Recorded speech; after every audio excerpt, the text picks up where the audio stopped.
Maybe what we want is just. Hope you're doing well. It's Merv here. I just want to welcome you to my podcast if you're listening to this, and I want to welcome you to my YouTube channel. Obviously, it's not my own YouTube channel. I share it with the sisters, the OMARI'S.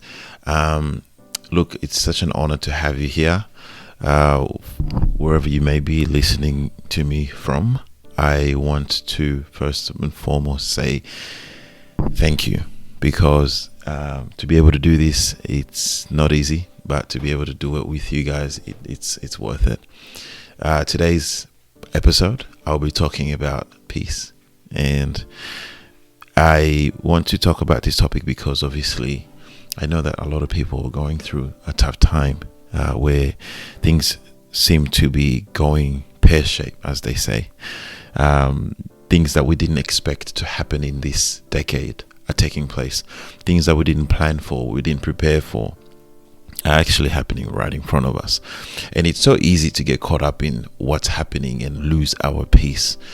I just want to challenge you as you listen to this. Really think about what you go to get your peace. Where's that place that you go to receive your peace and comfort? Because we all need that. We need to know that everything is going to be okay. We need to know that our life and our well-being is intact and nothing's going to come to be a threat to that. But right now, it just seems like things are coming and attacking finances, family, community, country, security, health. And it's so easy to fall into the trap of losing our peace. And so with this episode, I want to ask you, where do you get your peace from? You see, everyone goes to different places to get that sense of peace. For me, I used to, back in the days when I was playing basketball, whenever I would feel like, things weren't going my way or I was just having a bad day, I would go to the basketball courts and play, because in a way that was for me. It was a place for me to go and clear my mind and really get into it and forget about things. But shortly after that, I moved away from the sport, and I needed to still find something or have something in place that I could go to and get my peace, because I need it. I need to get peace. And before long, I realized I was going to the wrong things. And I'm not saying sports is a bad thing. I'm not saying you shouldn't exercise. I think exercising is important. It's very important for us to be able to go out there and stay fit and everything like that. But for me personally, I found that I would do these things, but I didn't have a peace that stayed with me because I have done these things. So what I mean by that is I would participate in the activity. Let's say basketball, for example. I would play basketball, and in that moment, in those 2 hours, 3 hours, sometimes even 5 hours, I would have peace, because I would sort of drown myself in what I was doing, and I would push the world or the worries and things that I was going through away. But after that, I would then feel everything come back, and this cycle just continued. So I realize now that a lot of people are like me, in the sense that you do have that activity that you participate in, but it doesn't fulfill completely. At least you participate in the activity, you finish, you go back home, you're resting, you're in your quiet place, and those same thoughts come back again. Those feelings of helplessness, those feelings of loneliness, they come back again, and they sometimes come back stronger than they did before you went to that thing that you go to. I'm not judging anyone, and I'm not saying what you do is wrong or what you should do it like how I do it, or you should stop this and do this. But I just want to suggest that there is a place and there is a peace that we have been given in Christ that surpasses any physical activity that we can do. There is a peace that surpasses any drugs that we can enjoy. There is a peace that surpasses any drink that we can drink. There is a peace that we can get that surpasses our understanding. And that's the peace that I want to talk to you about. Because I know there is peace that we can get from our money, our finances. When things are amazing, when things are going great, it's so easy for us to have peace, man. It's so easy for you to have peace when all your friends are you're getting along and your family is good and everyone's just feeling the love and the unity. But what happens when your money runs out and your family is not getting along? Your friends are talking behind your back, or somebody you cared about or has left, or your relationship has broken down, or you've been fired from your job. What happens when life comes at you when you least expected it, and it slaps you across the face, and you realize that even that thing that you were hoping you would get your peace from isn't able to fulfill? Where do you go to? Where do you go to when your happy place becomes hijacked by all your worries, your anxieties, and your fears? Where do you go to when the gym that you love to go to block out everyone doesn't satisfy, and there you are in your car and you've worked out and your muscles are pumping, but yet deep down inside you still feel empty. You still feel like there's something just hanging on to you, to your heart. There's something that you haven't released. Where do you go to when you have all the money that you need, and yet you just don't have peace? Where do you go to when you've got an amazing family, you've got a bed that can fit 5 people, blankets are so warm, the floors are heated, and yet you feel cold and alone on the inside?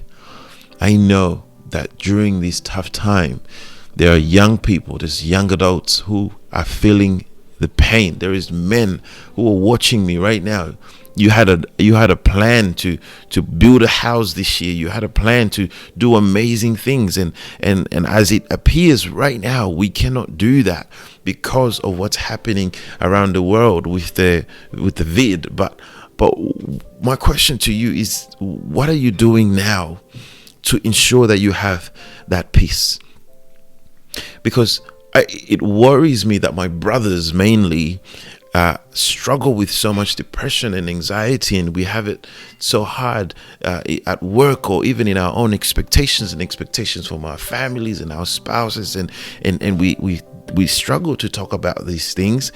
And so we find that in this nation, particularly, that men are more susceptible to committing suicide. And I'm asking this because I need to have my brothers discuss these things, because we need to be able to say, okay, when things go pear-shaped, this is where I go. Where things go crazy, this is where I run to. Where things go the way that I didn't expect them to go, this is where I run to have my peace. Jesus Christ said, what would it profit a man to gain the whole world and lose his soul, lose his will, his emotions, and his intellect, the ability to choose something that he wants to engage in? What would it benefit a man or a woman to gain everything that we all want? The fame, the popularity, the money, the access, the influence, and yet they lose their soul. And I feel like we're living in a generation, in a time where we don't value our souls. We don't value our souls, so we trade them for some. We trade them for materialistic things. Some we trade our souls for influence that doesn't even align with our values. So we're getting the influence, but we are having to compromise on our values so that we can portray this image of being something that we're not. Where do we go as a generation where when we realize that the things that we're doing aren't working? They're not working. Where do you go when you've just done 2 hours of yoga and yet you don't feel the peace?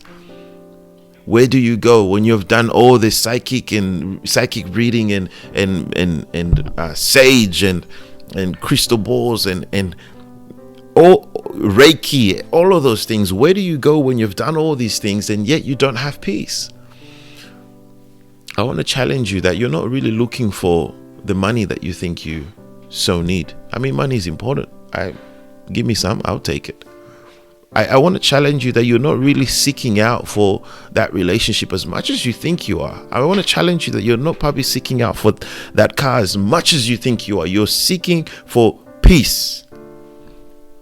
You could have all these things. I always say, how is it that, we have celebrities and we call them superstars and we put them up in the galaxies. We'll put them up there, way up there. And we say, these are our celebrities. We celebrate them. And yet these are the very ones that go into expensive hotels and commit suicide in them. So maybe it's not the bags, it's not the shoes, it's not the paparazzis, it's not the big fame and the fortune that we want. Maybe what we want is we just want peace. We just want peace. The reason I'm in this country is because I wanted peace. My parents fled the war.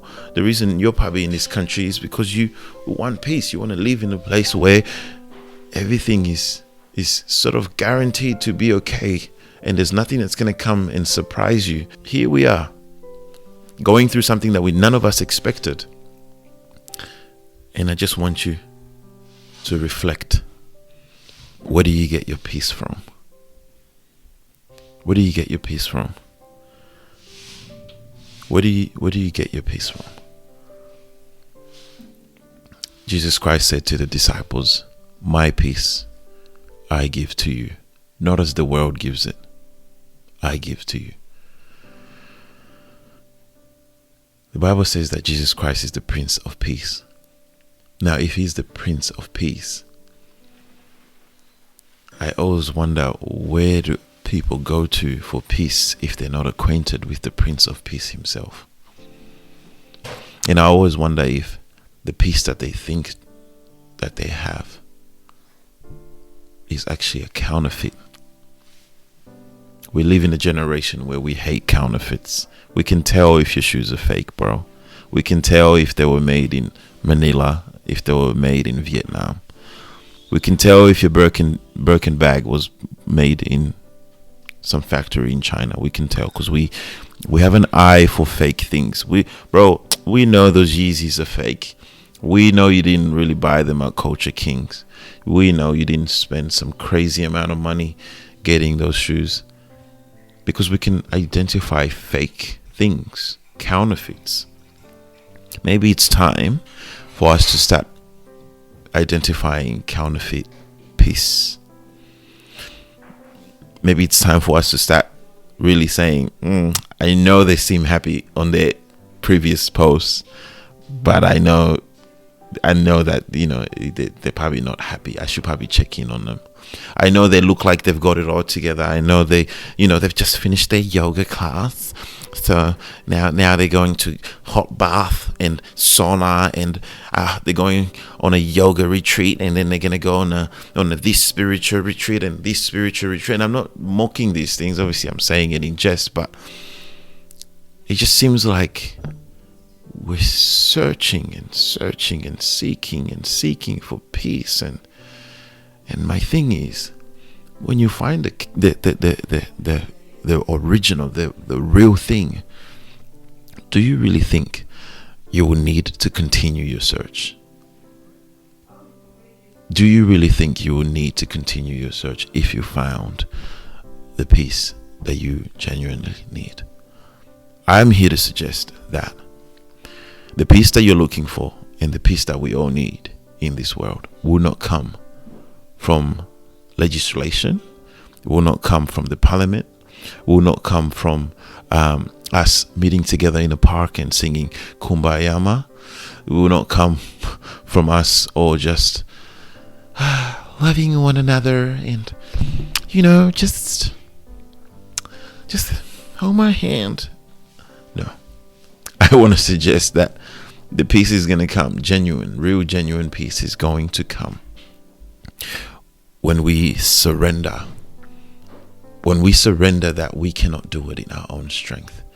When we realize that as humans, we've tried to fix things in our own strength, and because we've tried it in our own strength and failed, we now need to seek for help.